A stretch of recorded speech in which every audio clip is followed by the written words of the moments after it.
You go to therapy every other week. You just split up with your narcissistic partner and you finally are free. But still, it doesn't feel freeing. You feel a high level of anxiety, a high level of stress. And you think maybe it's correlated with everything that is going on outside in our society. You read the news and you are terrified of your future and the uncertainty of the situation. You are able to explain everything away, but still this lingering anxiety and lingering feeling of anxiousness doesn't go anywhere. Well, if you have 10 more minutes, we can discuss what is actually going on and what is happening beneath the surface and why you can't heal your anxiety and why you can't understand what are you feeling right now, despite the fact that you might be going to therapy. Hello, my name is Sophie from Co-Awakened, and here we actually learn how to recover after narcissistic abuse and connect with our emotions in order to feel life again. So you think this anxiety comes from somewhere else. And so the more you feel that, the more you try to disconnect from it, to say, get away from me, I'm not you. You feel like you're going insane, especially it feels strongly after leaving the narcissistic abuse. You feel like you're going nuts. It feels like everything is tearing apart inside you. You try to explain everything away, like, yes, I've been through trauma, the time heals, everything will be alright. And the truth is, you don't even need to explain everything away. You don't need to find logic in your behavior. You can stop with that, at least on this channel. Because the deeper reality here is the fact that there is nothing inherently wrong with you. Everything that you are feeling are not wrong feelings. It's not the glitch in the matrix. It's just your programs went haywire because of your deep level of emotional unsafety. Well, let's discuss the theory behind it, and maybe it can help you. You see, when we were kids, when we were children, we were trained, we were indoctrinated by our society and by our family units, which are a part of the society, that we should be a certain way. Like the form, the shape of us comes first, and we should fit this form into the essence. We should be a good girl, a good boy. And if we don't do that, we are punished. We are punished for expressing our emotional needs, which are a part of our human being. And so you learn from early on that it's not okay to feel certain emotions. And not only that, you actually truly believe that these emotions, these strong negative emotions, are bad inherently. What happens during that moment is that your psyche tries to cope with that and it fragments itself. And I did the whole shorts on this topic of fragmentation of your psyche. And so it splits your personality in parts and it moves forward, moves to the conscious mind, the parts that are liked and accepted, and it moves into the subconscious mind, the parts that are neglected heavily. And so you ban them, you restrict them into the isolated area of your subconscious mind. But the thing is, once something exists, it can't undo itself. Like, if the split occurs, this fragment can't just annihilate itself, it can't just disappear. It still exists, but in your subconscious mind. And since this part of yours is conscious, believe it or not, it's alive, it wants your attention. It strives for actually reuniting with your whole self. It strives to be seen and recognized and processed properly. And that's why it searches for the doorways in your current reality so that it could actually remind you of its existence.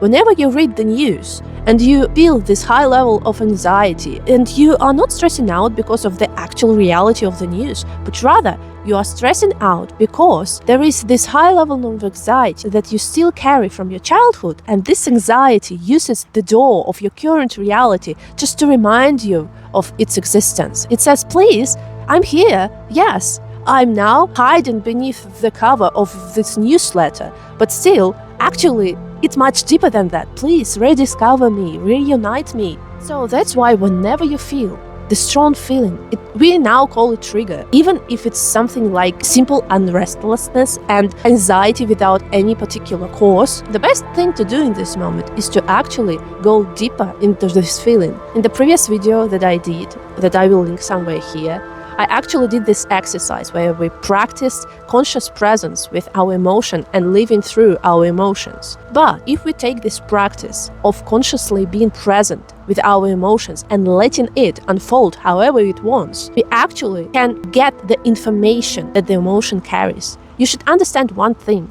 emotions are not inherently bad. They are just the messengers. They are just the doorways to the hidden part of yourself that was hidden there in the subconscious mind for years. And so your best chance of recovery is to actually start using these doorways. You go there consciously, you let the emotion unfold, and you actually start talking to this emotion, like, what is going on for real? What are you carrying? If you give it enough space and presence, it will actually reply back, and you will receive an answer for real. And I can give you a practical example from my own experience. It took me several months to finally accept the truth that my ex-partner was a narcissist, and I was in heavy denial of this fact. Why? Because of course every traumatic event, every big realization threatens the whole picture of your reality. It actually smashes it to the ground, and this is a life-threatening situation, to be honest. I was in denial for many months before I did this practice, when I sat with my anxiety long enough, where it actually spoke to me and told me that, yeah, I'm terrified that this person is a narcissist. But then I went deeper. And why? Why am I terrified that this person might be a narcissist? So what? It implied that I will have to accept that the current reality that I operate from is false, that my marriage is kind of wrong. And if we go even deeper than that, we will realize that it's actually just a life-threatening situation, because I realized that I will repeat the same scenario that I went through when I was a kid, when my biological father left me at the age of 2. And I even went deeper than that. I asked, and so what? Yes, my father left. What feeling did I felt during this moment? And I felt a great degree of uncertainty, of unsafety, and loneliness. So the initial trigger, this anxiety about my partner being a narcissist, is actually not just it, but rather an echo of the original trauma that I am betrayed and I am left alone. And healing that demands another practice that we will talk in another video maybe. But do you see that? Despite the fact that I was terrified to look into this anxiety, it carried a very important information. Information was very precise. And when you have this information, you have actually the tools to act upon it. But this is a whole another story, because when you are in abuse, you most likely are terrified of taking any actions, but that will be covered in a whole completely separate video. For now, our main goal is to realize something. Realize the truth, the personal truth that emotion carries. Sometimes this truth can be quite objective, like this situation is dangerous and I need to leave.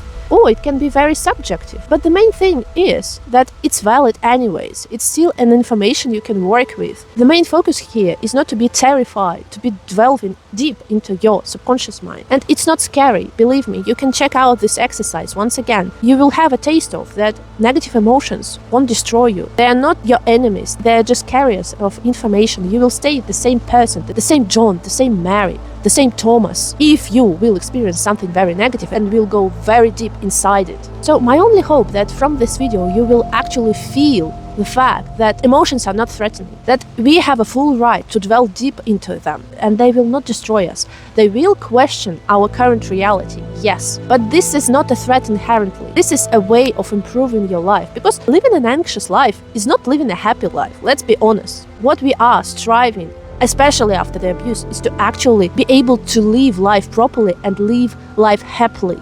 But for now, we won't be able to do that without accepting the whole spectrum of our emotions and actually delving deep into our negativity in order to find a vector for our positivity. If you feel anxious, it's okay. Any feeling that you experience is okay. Healing begins when you are not feeling joyous all the time. Healing begins when you are starting to feel safe enough to express all of the feelings within you.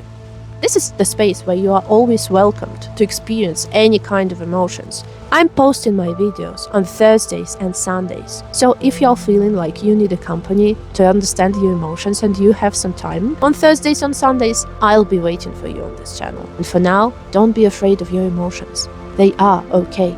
You are okay. There is nothing wrong with you. You are just not safe.